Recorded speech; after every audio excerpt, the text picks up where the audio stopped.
Welcome to the official YouTube channel for the Colin Cowherd podcast. Go on, hit the subscribe button. There you go, right down there. If you want to be among the first to hear my weekly takes, NFL, college football, more, right there.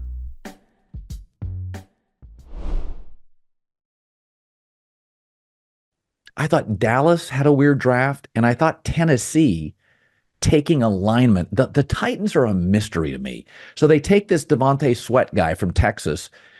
So when I went to the Chargers war room years ago, they had a list of like 8 guys that were off the board. There was a drug issue. There were injury issues. Like, I don't know what the hell Tennessee's doing. Like that, I mean, to me, that team needs players that will produce with no questions. That may have been the weirdest pick of the weekend. Well, to me, when you get a new young head coach, you're in a position where you want to be a smooth transition. Look at Washington. Right. A lot of high character team captains, not screwing around. You can eventually, I'm sure we'll get into Ballard, take a guy I think that had some question marks in the second round when your team is full of team captain, high character guys. The Titans a couple years ago drafted a Georgia offensive lineman who is one of the biggest busts in recent memory. I think he's out of the league, Wilson. And then to get a guy, and listen, I'm not some moral high horse. That's not my style. Drinking, whatever. We've all made mistakes when we were young. But there were a lot of question marks with this guy's drinking, and he admitted to it with teams. And then 3 weeks before the draft, he gets a DUI on Sunday afternoon. Sunday afternoon. He weighs 370 pounds.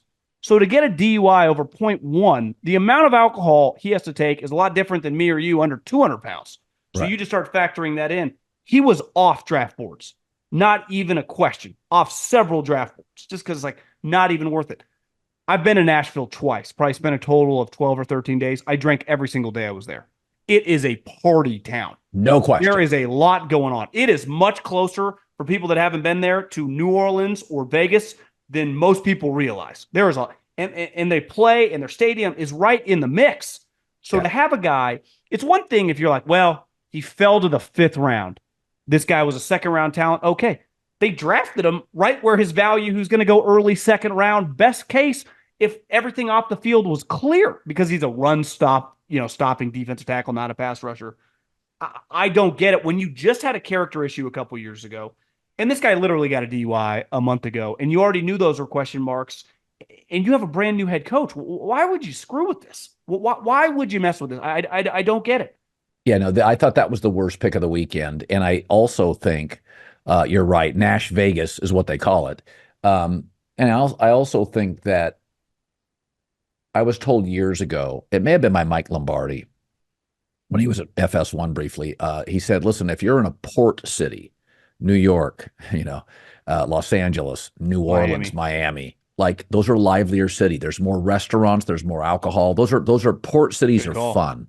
Yeah. And he's like, Green Bay is different. If Sweat goes 4th round to the Packers and you're like, well, he could be at the Marriott bar, that's about it. It does feel different than going 2nd round to the Titans. All stuff is circumstantial in this league. And so to me, I think I've just gotten to the point with Tennessee.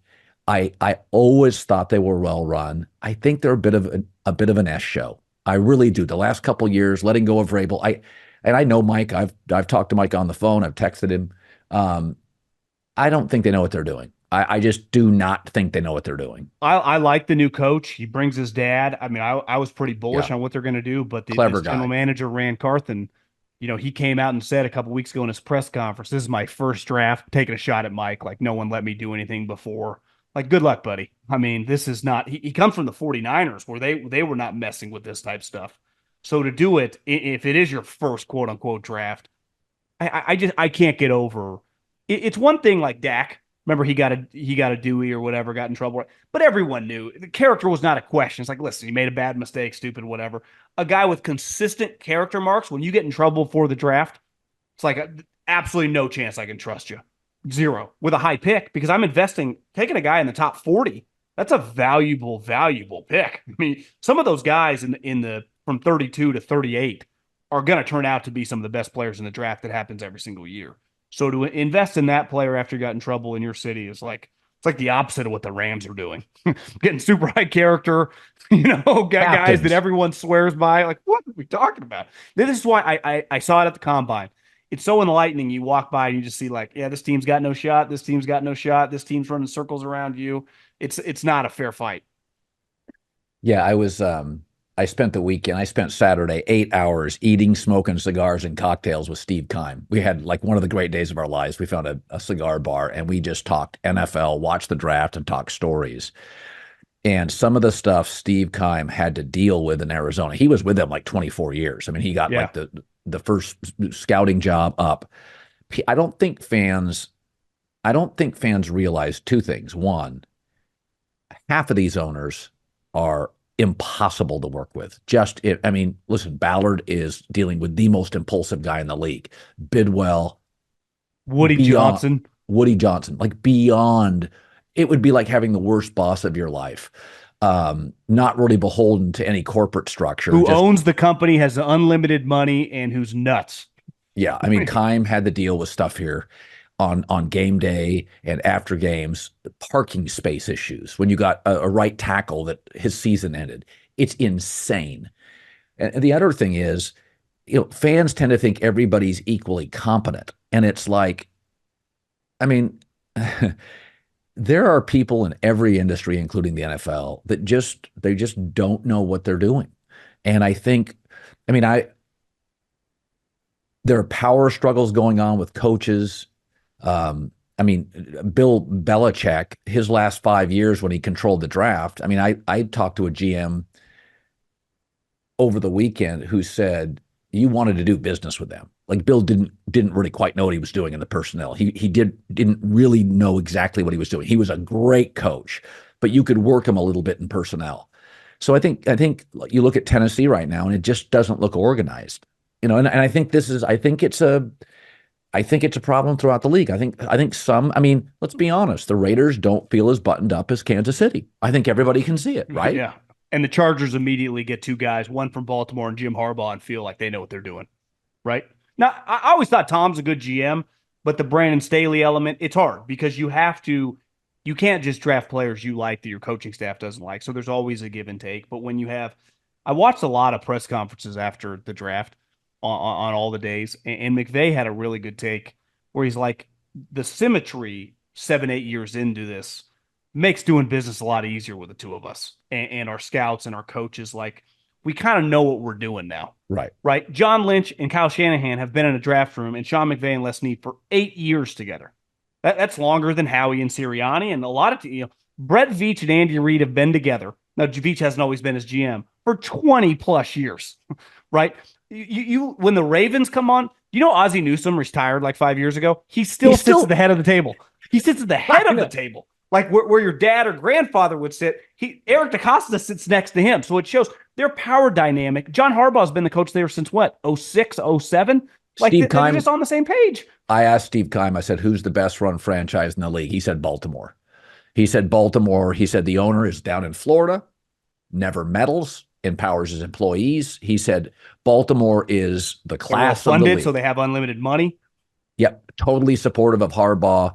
He said, and Steve, you're not going to throw people under the bus, but he said, Colin, half of the GMs in the league are pulling their hair out 6 times a year. You're just dealing with nonsense. And he said Baltimore, he listed 5 or 6, but he said Baltimore is as well run as any organization. It starts with a very competent owner who's hands off, who spends the money. And, because if you really think about it, John, the best business in America, I'll make an argument, is owning an NFL team. I mean, think about this.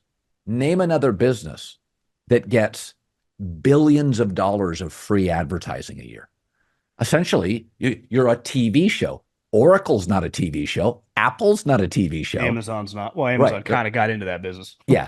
But it's like, it's guaranteed. Also, you don't know if there's disruptions in tech and that Apple is late on AI and Tim Cook gets fired, they plummet their stock. Dallas is going to be in Dallas. The Cowboys are going to be in Dallas, and the Rams are going to be in Los Angeles, and the Packers are going to be in Green Bay. These are owning an NFL team. It's the best business. There's 32 in America. Some are the Jags, some are the Steelers. And these owners know it. I mean, they know it. It is. I mean, and they're old school guys. And I just pitched the show the other day to AMC, a football show with the protagonist being the general manager, and it's without going into too much detail. Um, Basically, it's juggling. It's a GM juggling a meddling owner, a high profile coach whose wife's a therapist, the quarterback sort of Aaron Rodgers prickly who's hitting on the coach's wife's daughter, you know. And it's as I'm doing it and This writing thing these has Netflix stories. written all over it. Well, as I'm doing it and writing these stories, and I gave it to a couple GMs, they're like, "Oh, you can take bigger swings. It's crazier than this." They're like, "This is You're not being six." crazy enough. No, they were like, "Oh, that's a six." Let me tell you a story that's way worse than this. So when you watch the draft and you watch what people do, this is like any other industry. There's really a lot of chaos and nonsense and incompetence.